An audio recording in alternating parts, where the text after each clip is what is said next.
মানুষকেই ঠকায়, বুঝেছেন? যেগুলো ঠকায় সেগুলো অ্যাকচুয়াল মানুষ নয়, সেগুলো অমানুষ। তো দেখুন কেন বলছে এই কথাটা।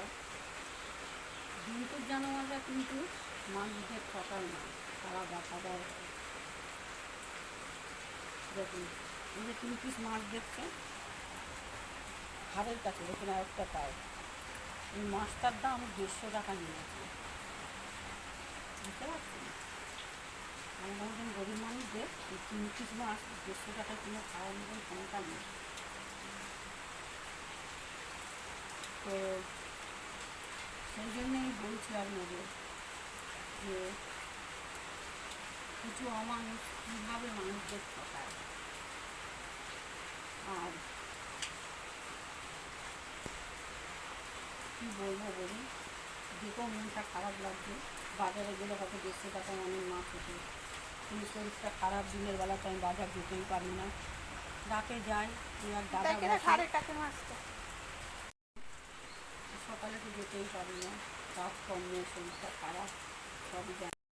বৃষ্টিতে ভিজে ভিজে সব কাজ সারতে হচ্ছে, বুঝেছেন? আর আমি সশরীরে স্বর্গে চলে গেলে কাঁদার মতন কেউ নেই, অসুবিধে নেই, টেনশান নেই। মেয়েটা হয়তো কষ্ট পাবে, কাঁদবে, আর ওর বাবা শ্মশানে আমাকে পোড়াতে গিয়ে সম্বন্ধ করবে বুড়ো বয়সে, হয়তো জানা নেই, হয়তো ওই জন্য বললাম। আর কেউ নেই আমার জন্য কাঁদার মতো, কারণ আমি খুব খারাপ মানুষ, বুঝতে পেরেছেন? অন্যদের দোষ দিয়ে লাভ নেই, আমি খুব খারাপ মানুষ হয়তো।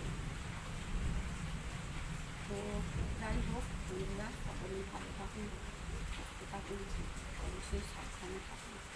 এই বৃষ্টিতে ভিজে ভিজে কাজগুলো করতে হচ্ছে, মেয়েটাকে বোঝাবো না, কেন ওর শরীর ভালো না।